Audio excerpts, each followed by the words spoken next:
You're in their country with no money on you at all. You just got your tickets to go home, and they're drugs. You should never have done something that stupid. Dodgy guys and gangs and stuff. They knew where we lived in the UK. I said, what's in these? And they went, that's what you're taking. This is what you carry. What? Couldn't keep my eyes off the amount of drugs. And we thought, Bitten off a bit more than we could chew, like. Never felt like that before. one of the scariest moments of my life. I was shaking. My heartbeat was going really fast. God, if we'd have been caught then.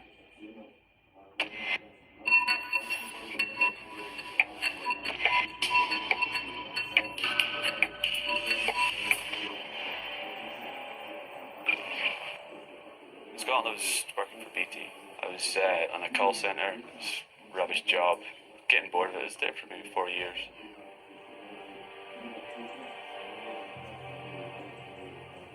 I was working in a kitchen in Exeter, just working God knows how many hours every week, like 50, 60 hours a week, trying to keep the kitchen afloat. And never got any time to myself, and even when I got paid, still problems with the rent, trying to just keeping on top of things. Absolutely appalling.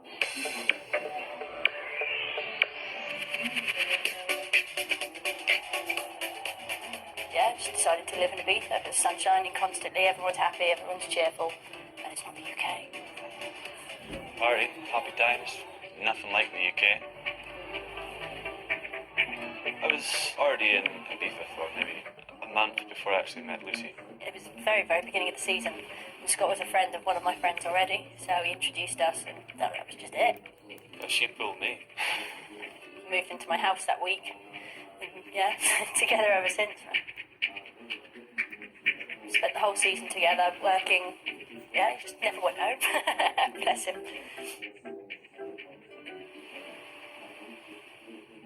Me and Scott had known each other about 5 months before we got arrested, I think.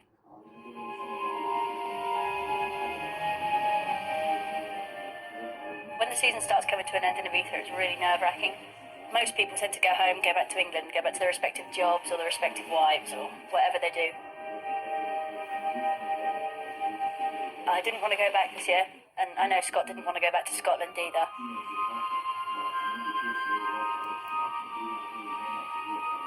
Ibiza is a complete ghost town after September.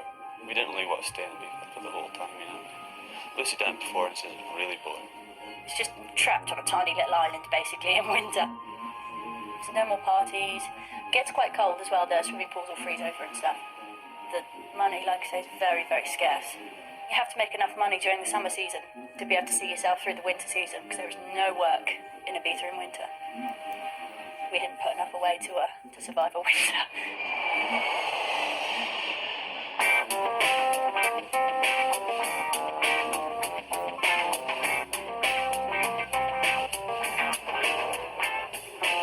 We got 2 cheap flights, got to Amsterdam, booked ourselves into a hostel. You know, the tiny little like pensions like they do in France, like really, really cheap. We paid for the hostel for 5-6 days, but there should be enough time for it to actually find some work. We were just going into every bar we could come across. It looked decent anyway. We're just trailing around bars, seeing if we could actually find some work.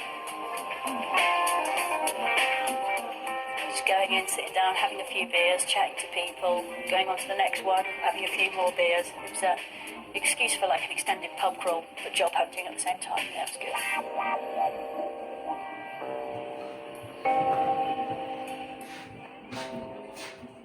Trailed around bar after bar after bar, and there was obviously nothing going, there was no work.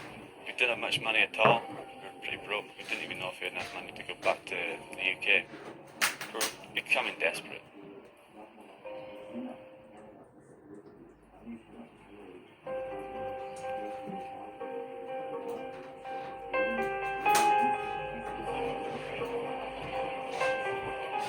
Went to a bar that we'd been to many times before. Like, we'd actually asked for work and stuff. There was no work there.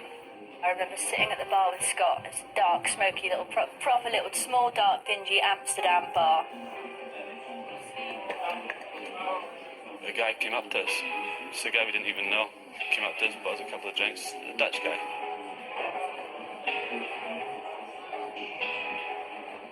very personal. He was one of the lads kind of thing. Straight away, just came up chatting to his bouncy.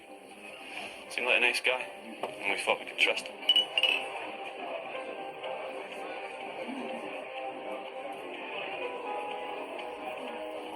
He said, I've seen you walking about, looking depressed, with no work, and I've possibly got some work for you.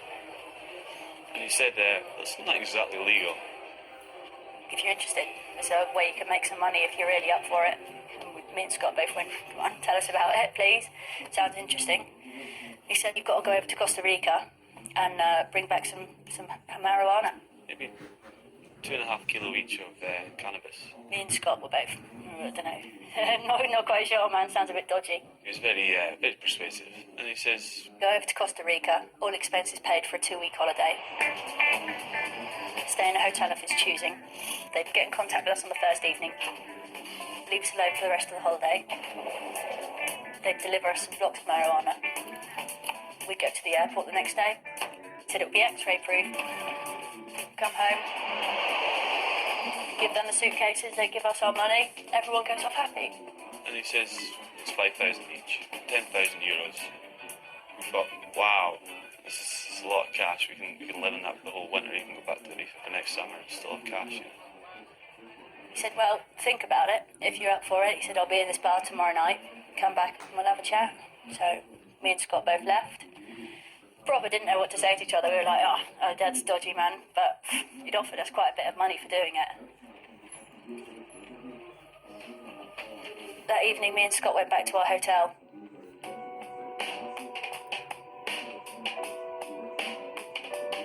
We were absolutely broke, so we were actually panicking a little bit. Like, we didn't know exactly when we get back to the UK. There's maybe a couple of days left of our bed and breakfast we paid for.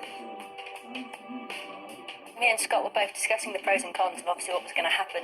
The major con obviously being getting caught. We knew it was obviously stupid transport stuff through customs, through the airport. We thought if we were going to get caught, it'd be in Costa Rica, which is not a really nice place to get caught in.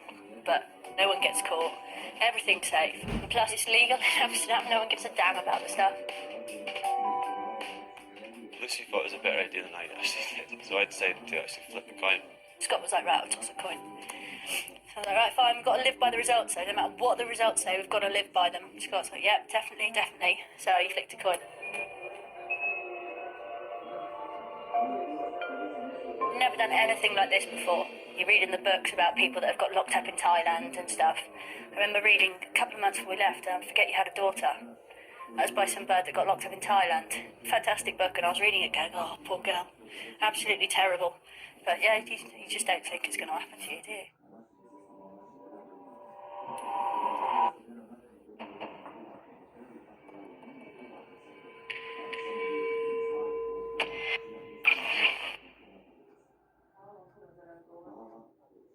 People of Britain, challenge Churchill to give you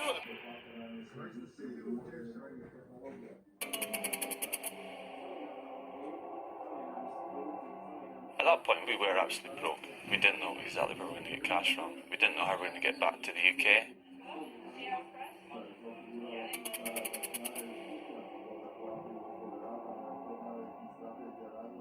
It was 2 weeks, all expenses paid, in a nice hotel in Costa Rica with spending money. Lucy thought it was a better idea than I actually did, so I decided to actually flip a coin. Scott was like, right, I'll toss a coin.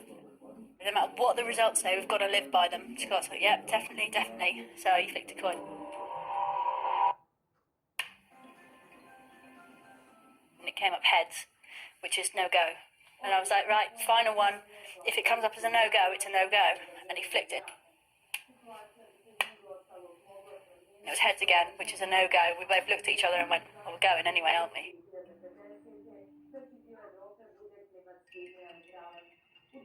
Yeah, totally ignored the coin toss.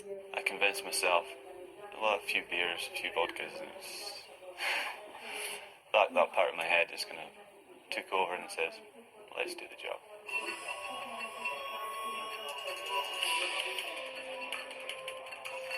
Second evening, went to the bar, and he was there again.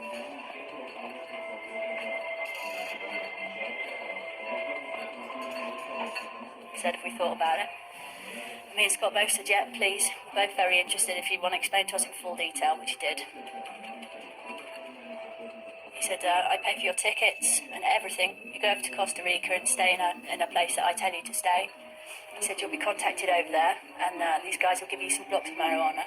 He said, I expect you to bring them back to Amsterdam, and you'll be paid as soon as you get back, and end of story. We were curious. He was like, well, how are we going to bring it back then?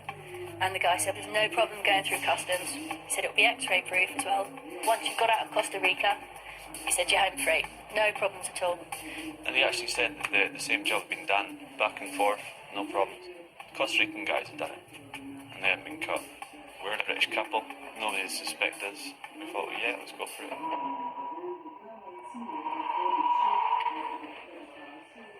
We agreed, no problem at all. We thought, yep, sounds like a good enough plan, man, no risk.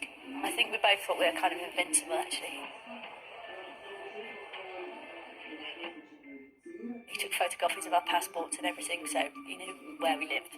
He knew all the information about us. We knew where our family stayed. He said that was perfectly normal, so we knew we couldn't jump out of it at the last minute and stuff.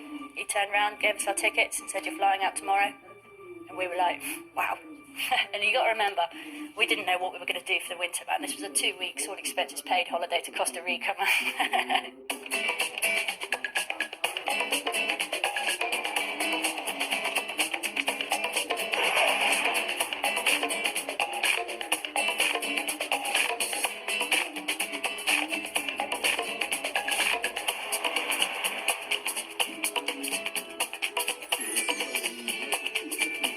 Me and Scott were well excited. It's like being little kids again, doing something really bad. Me and Scott were laughing our heads off. We couldn't believe it though. Big grand hotel, big foyer, marble floors, proper nice 4-star hotel. Both kept looking at each other and we were like, what are we doing, man? What's going on? Why are we doing this? Yeah, it was terrifying, but we're really, really exciting at the same time, man.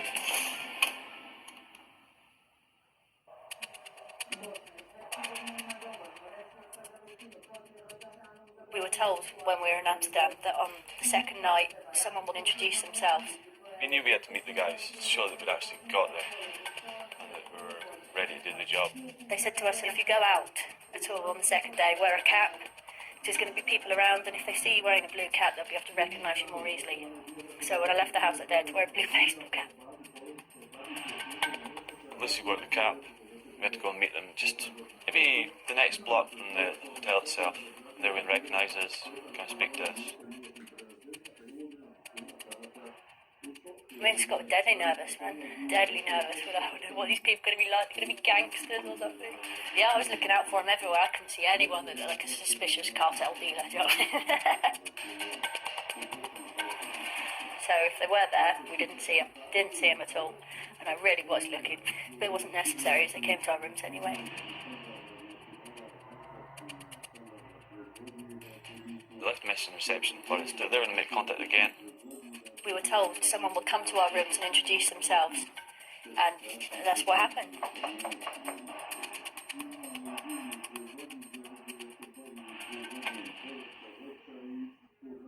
Two Costa Rican men, one spoke tiny little bit of English, the other spoke none at all. We kind of got the general idea. They were just happy that we'd arrived. They were checking up on us. They were big guys. They were kind of dodgy looking gangsters. That we kind of expected that.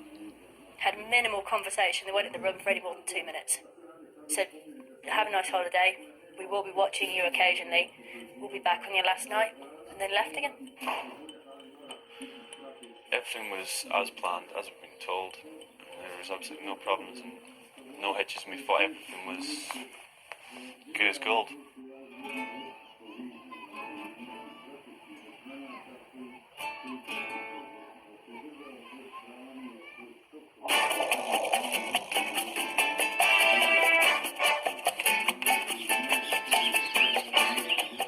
We're pretty much doing what we're doing at Ibiza, but absolutely no problems with money. Went shopping a lot. Costa Rica's got a fantastic shopping strip.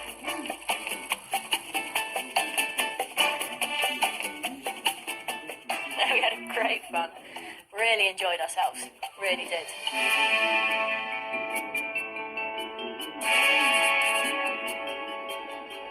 Half the time we stayed in the room, got loads of bottles of vodka, got drunk up nearly all the time.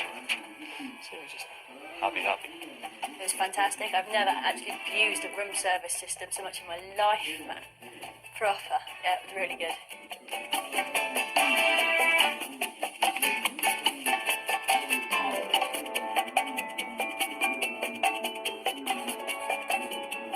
The whole holiday, we managed to put the actual reason we were there out of our mind.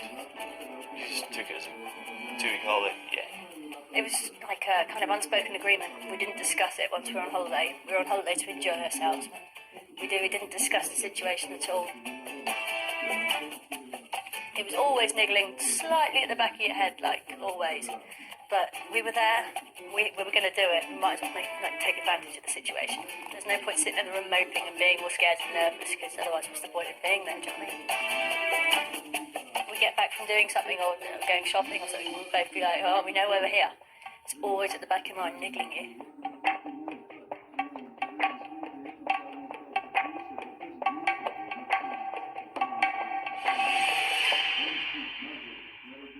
We didn't even contemplate worrying at all until maybe the night before we were going to get the staff. When it got close to the last day, then we sat down and went, right, we'll work out what we're going to do now. But started to get more and more nervous at that point. So we were obviously pretty nervous that day. Like, we knew it was the last night, we knew we had to do the staff, and we had to do the trip the next day. We thought there'd just be like a couple of little plastic bags that we'd be putting under our clothes and suitcases and stuff. So we knew we had to meet the guy.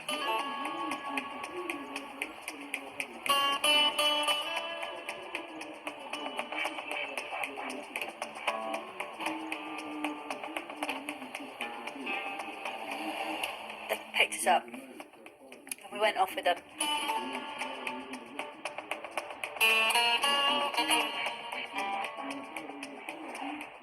And street lights passing by, and I just looking at Scott.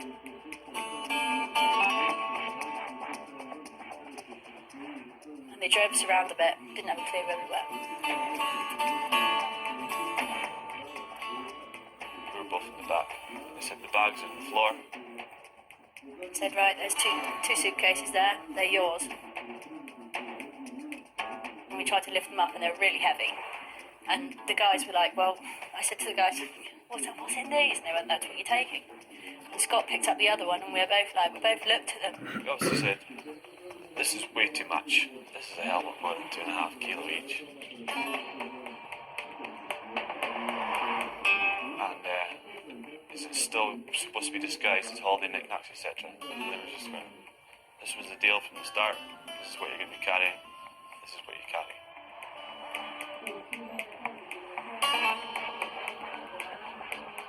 This is when we felt a little bit intimidated by the guys, like, because they obviously were dodgy guys, gangs and stuff. And we thought, what can we say now? We're pretty much stuck. This is what we're going to have to do.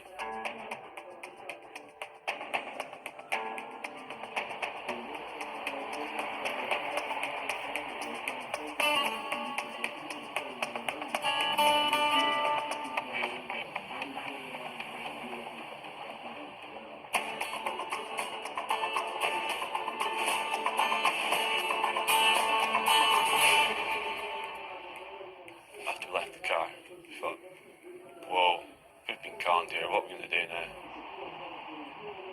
We obviously couldn't do a run out, because there were obviously watches and make sure we didn't do anything with their stuff, you know what I mean? And obviously they wanted us to get in the plane.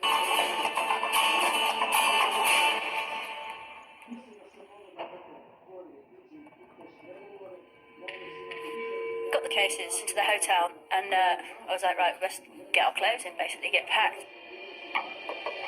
When we opened the cases, and there was just briefcase after briefcase after briefcase after briefcase. And me and Scott were like, well, it's not supposed to be that much. anything to do with it at all. We didn't want anything to do with the cases, we didn't want to touch them. We even rubbed our fingerprints off the briefcases itself. We didn't even want to look inside, didn't want to touch it, didn't want to do anything. It's too late. They'd gone, we had no means of contacting them, and they were watching us anyway. They had our passports, well, our photocopies of our passports. They knew where we lived in the UK. So just get on with it then. No, we've spent their money. We had 2 weeks in a hotel paid for by them. There's nothing you can do, just do it.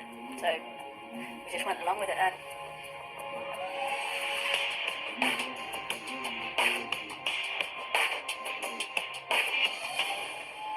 I've never felt like that before. It's totally, there's nothing you can do. When you're in their country, with no money on you at all, you just got your tickets to go home, and their drugs. Well, what can you do? It took hours and hours trying to pack it, because there's a lot of stuff. Like, there's 2 briefcases, and they said that you've got to keep them in the briefcases as well. There was no option in how we packed it. We had to take these cases and we had to take the briefcases in like that. I had to pack our clothes on top, so I had to iron all my clothes and iron all Scott's clothes perfectly and make them all, pack out properly. So I opened up a couple of boxes of Tampax as well and sprinkled them all over. So I thought if the customs man opened that, he's not going to want to root through a couple of boxes of Tampax.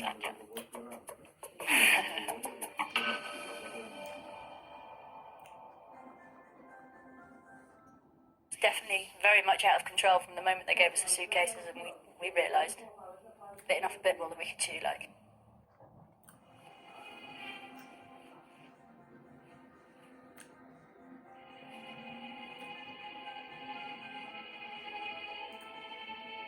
That evening after picking up the suitcases, we were both really nerve-wracked, and it was a really early morning flight as well, so we knew we only had about 4 hours sleep.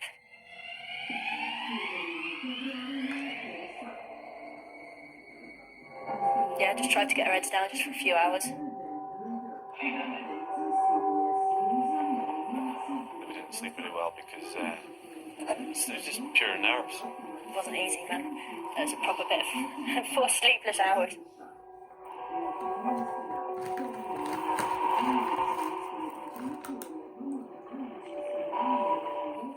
Lying there thinking, what's going to happen to us?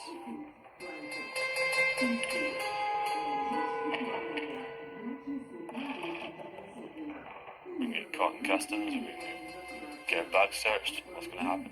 I was trying not to think too hard about it. If you think about it, you're going to look guilty for a start. I think I was trying to just be really easygoing and just go with the situation.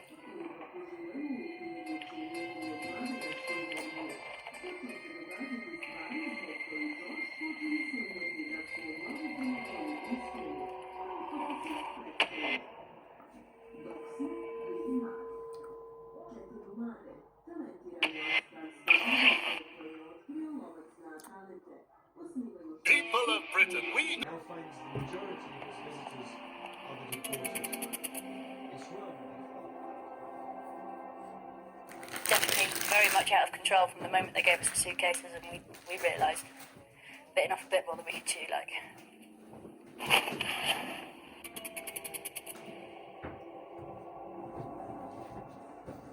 This is way too much. This is a hell of a lot more than 2.5 kilo each.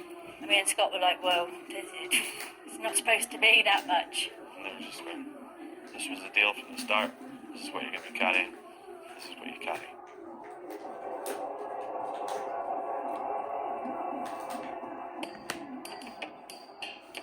I think we had a wake-up call at about 4:30.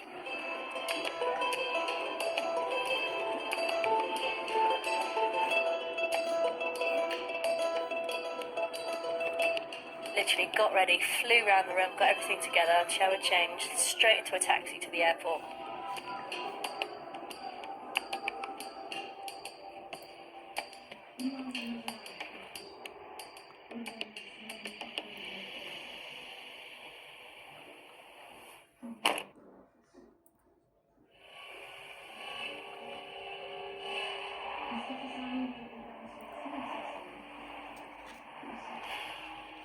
They said to us, we will have people following you in the morning from the hotel to the airport, just to make sure you go through all right, there's no hassles.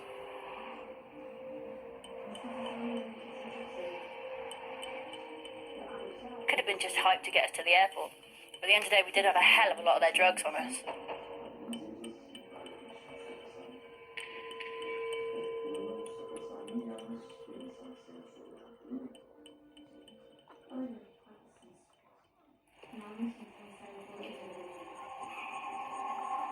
Arrived at the airport, unloaded all our bags, and wandered inside to see where our checkout was and everything.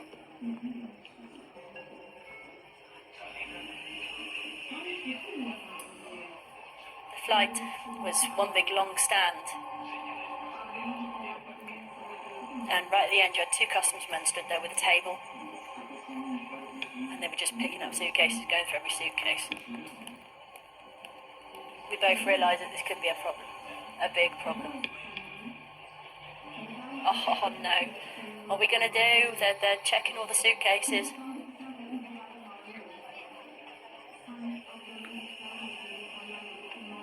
We try to keep it together. Scott was like, don't panic, it's alright, cool, we'll just get a porter. We called a porter, and the guy put all our 3 suitcases on the luggage trolley.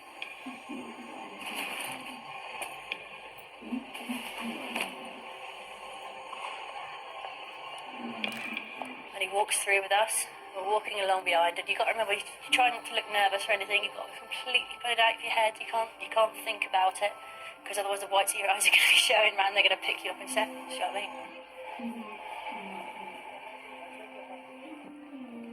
Heartbeat was going really fast, and we were sweating a bit.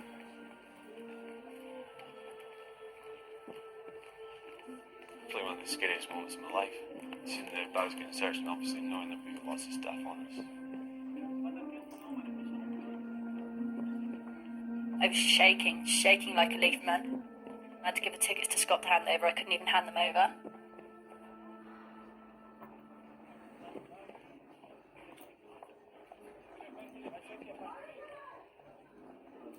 And we thought, if it happens now, it happens now.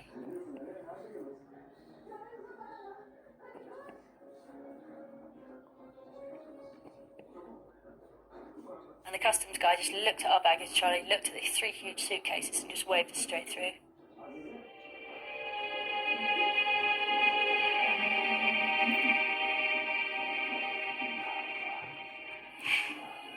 This is it. We've passed it. Wow, we've done it, thank God. When we got to the other side, we went straight to the bar and ordered a beer. And yeah, it was fine, it was just relief. Absolute blessed relief. It was like, oh, we've done it.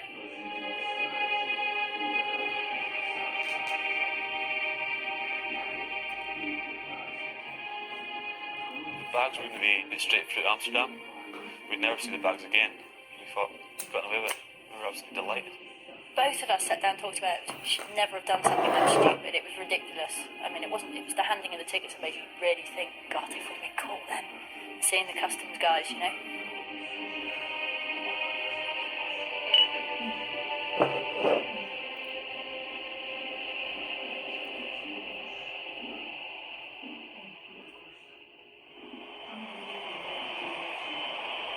Boarded the plane, and the relief, man. There wasn't any army outside ready to stop the plane or anything like that. We thought to ourselves, this is it. We're absolutely delighted. We've gotten away with it. We were sitting on the plane from Costa Rica to Mexico. We were like, we've done it. Oh. Yes, this is it. No problems at all, we've got away with it. There were big smiles on our faces, but obviously we were trying to keep a straight face. That whole happy feeling lasted the whole journey. It wasn't straight from Costa Rica to Amsterdam. We had to stop in Mexico to change aeroplanes. We thought everything was cool, but bags were locked straight through Amsterdam, and then we'd be sorted. Got to Mexico, and we only had 1 hour in Mexico. So we got to Barge Lounge, then we found out we had to get our visas signed. Ran straight to immigration to stamp our immigration forms. Did our visa thing, had to run back.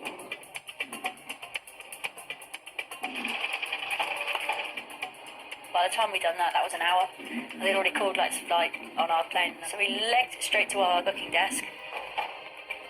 handed in our tickets, handed in our immigration forms.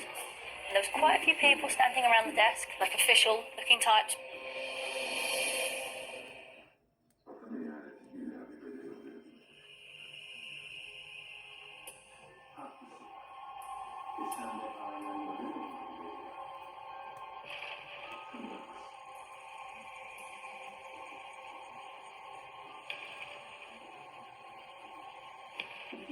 Walked up the gangplank towards the plane.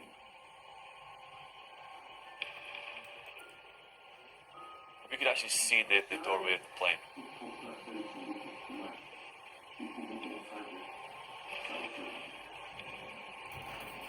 And I had one foot on the aeroplane itself. Oh, here was Baker. Baker.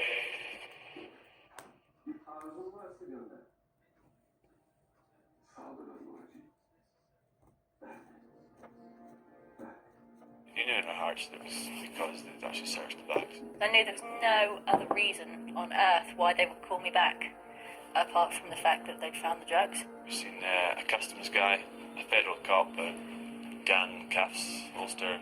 They were like, oh, can you come with us, please? And I was like, oh, the plane's going to go, can we come back, what's going on? They said, if you'd like to follow us, please. I was like, but we're plane, you won't follow us.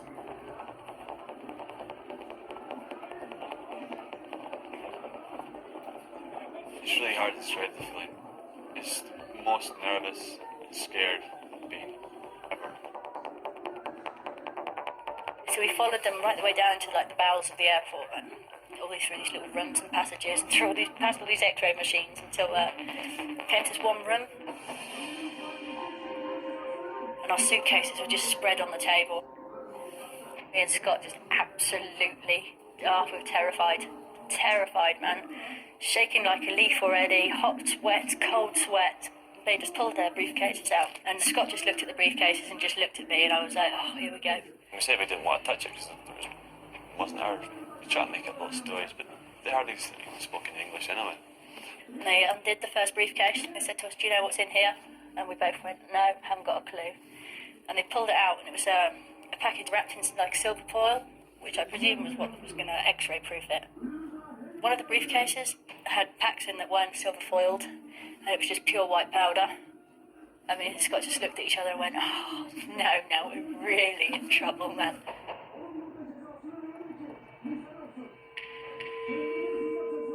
This is when I actually realised it was coke. Big kilo blocks of coke. They were sticking the tester into it and checking out the gauge of what the cocaine was and then testing it themselves. It's the coppers in the airport and testing it themselves, going, woohoo, that's really good. And all this stuff. It's coppers, man. Snorting it in front of us and everything. And they picked it up, weighed every single kilo, and came to 17.5 kilos. And it was pure Colombian cocaine, apparently. Yeah, man. Oops.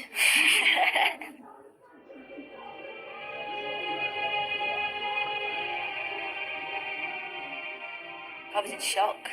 Proper. I didn't know what I was feeling. Me and Scott didn't say a word to each other, man. We just sat next to each other. Couldn't keep my eyes off the amount of drugs there. I was still shocked. I was like, what?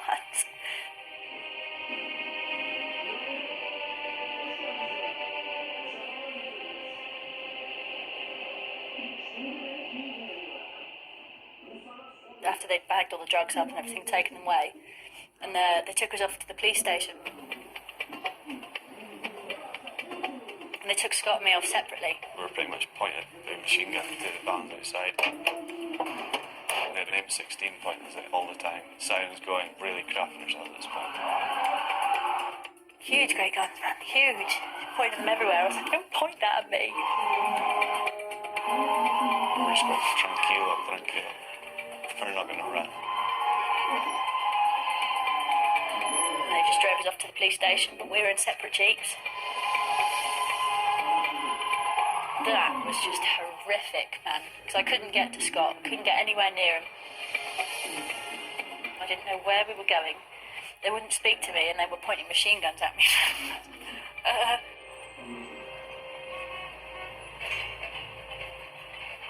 We were taken directly to the main police station. We were taken to this detective.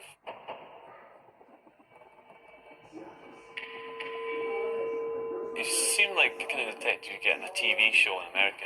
He had his gun on the desk in front of us. We never even thought about any kind of storyline, what we were going to say if we actually got caught, because it would have made us more nervous actually doing the job itself. We were that confident we weren't going to get nicked, we were just going to deny our knowledge. We stuck the story at first of the stuff being planted, but And this policeman spoke English a bit, and he started chatting to us, and he was like, look, he said, I know this route. It's been done so many times before. I know this kind of packaging. It's been done so many times before. You can say what you like, but it'll be a hell of a lot easier for you if you just admit it. He said, you admit it, and you'll probably get 10 years. You start playing around and acting like fools and tell us loads of rubbish. He said, you'll probably get 20.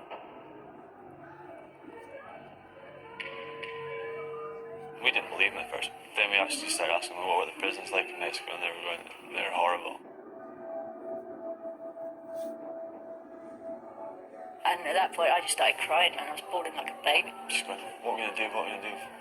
Like, we're done for, we're going to get raped in jail. Me and Scott were like, just tell him it's ours, and yeah, we did. And yeah, we just agreed to tell him the truth.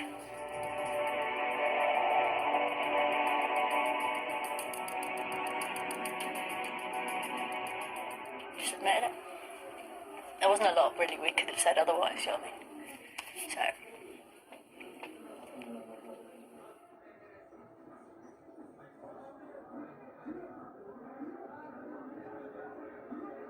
We spent a day and a half in the holding cells.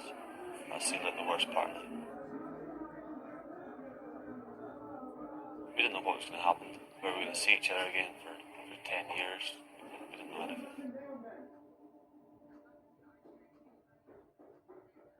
After a day and a half, it's been about 8 or 9 o'clock at night. They came to pick us up. They put us in a Jeep together.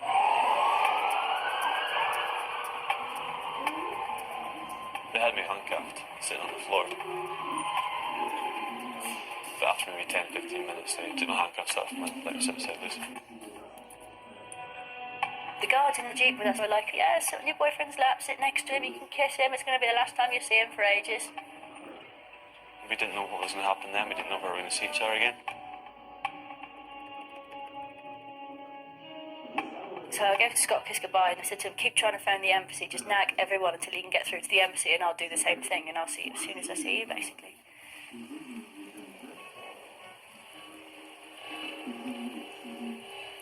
It was absolutely pissing rain. It was starting to get soaked already.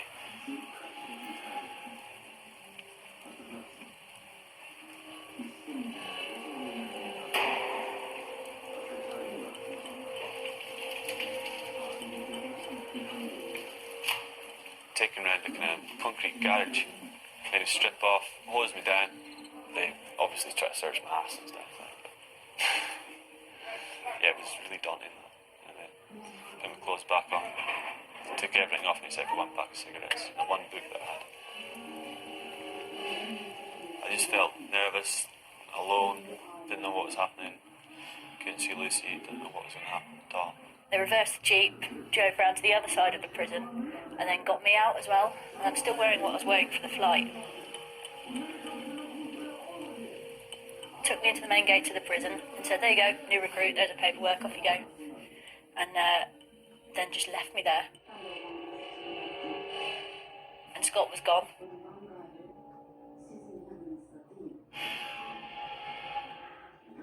It must have been about 11, 12 o'clock at night. They just opened the cell door, pushed me in, shut the cell door and walked off again. Didn't have a clue what was going on. I didn't know whether I was going to be there for years. Didn't know where Scott was. Didn't know what was happening to Scott. And didn't know what was happening. It was an absolute nightmare. Proper.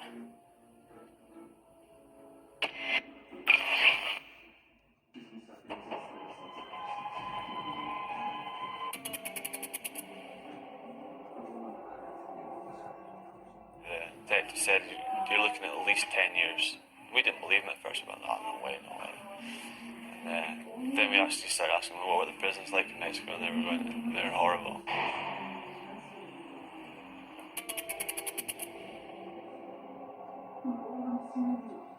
put you in a room with occasional windows with bars in. The judge is somewhere on the other side of that room, and your lawyer chats to him, but you just sit in a corridor, in a bare corridor on the floor all day, whilst they chat away. The lawyer was a woman, and she was just no help to us at all. I don't even think she was a full lawyer. She was just like a free lawyer given to us by the state, you know what I mean?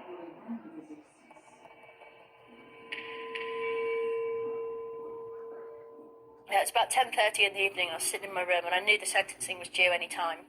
But I got a call to Rica, which is the office building in the prison, and I went up there, and there was just one lawyer stood there with a piece of paper which just said, "You've been sentenced to 10 years," and that's it. Sign on the line. That's it. Sign on the line, and that's your 10 years, man. Yeah.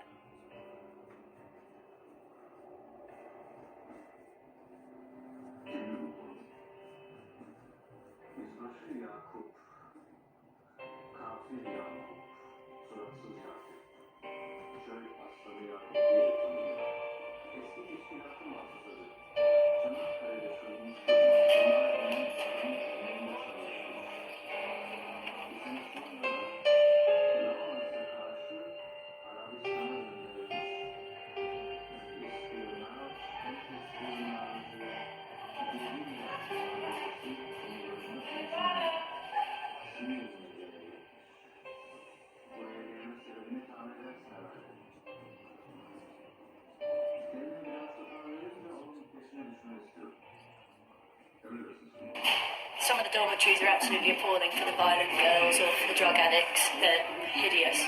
But this one and dormitory G next to me, they're very relaxed. No problems on your record, people. This is my bed. Just a total mess. Is Catalina relaxing on her bed? No, you're not. You're not. As you can see, there's not a lot of space, but it's all well used. What was the first place you were at? Oh, the first, the Norte, where Scotty's at, absolutely horrible. Absolutely absurd. The showers, there was 2 showers for, God knows, about 50 women, cockroaches as big as your feet rolling around, filthy dirty, it's horrible, absolutely disgustingly filthy. This is our laundry room, where we keep all our dried foods and fruits and everything, and obviously do all our laundry and washing up. With a good view of the rest of the prison and the outside.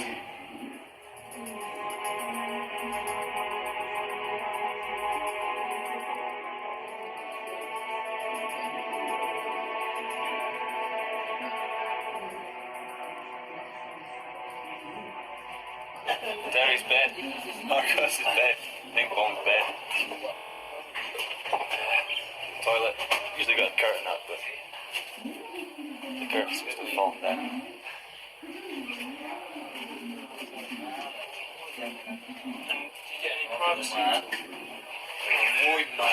Not much when you're privacy for. You're in a cell with 7 people, you know what I mean? Not much privacy.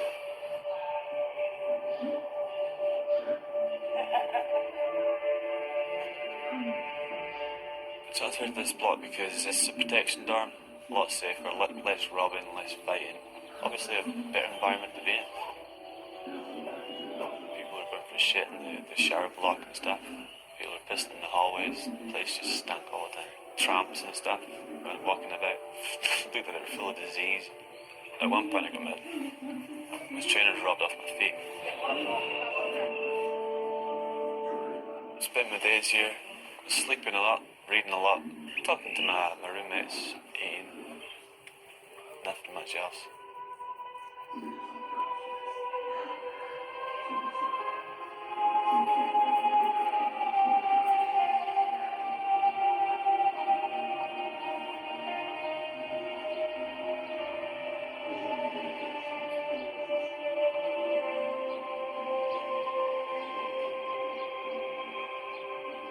I've resigned myself to it. You can't get angry or stressed. You're stuck now. What can you do? You're in prison, it's in someone else's hands, man. You can scream and shout all you want and worry, but it's not going to get you out, it's not going to get you any further, so what's the point? You know? I've accepted the fact that maybe start carrying on it. Nothing else to do. Just spend each day by day, just get through it, man.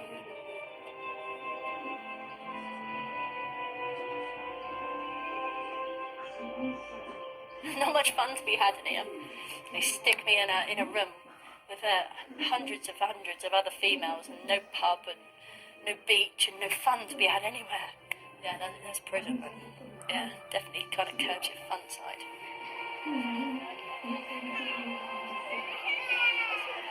Towards my grandmother, I felt guilty. Definitely. My grandparents. I'm very close to my grandparents. And I was like, oh no, Lucy, you let them down again, mate, what are you doing? But beggars can't be choosers, it's done now, do you know what I mean? So, there's nothing I can do. And if I can sit in prison for the next 5 years or whatever and eat myself up with guilt, I might as well just talk myself now. So no, guilt's not an emotion I let through the door, mate. Guilt, worry, anything like that. Any kind of disturbing emotion that just drags you down, just don't even think about it in here. It's the thing that's got to be done. We've got to stay here. We've got to be jailed. Do the stupid move. Paying the price for it.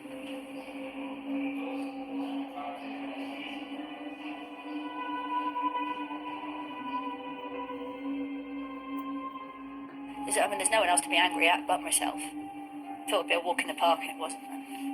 So yeah, we were very naive. It's the lull of the money at the end of the day. There would have been, wouldn't have had to work all winter. No hassle. So, yeah, greed and naivety. Greatest downfalls. Yeah.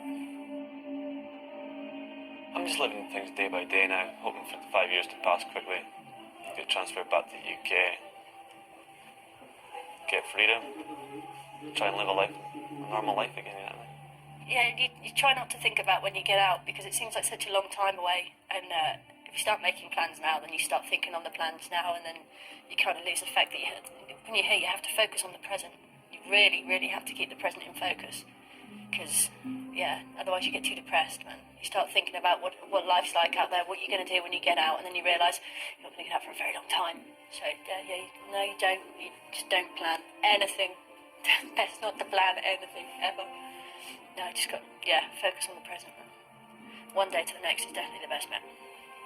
Yeah, it's got to be.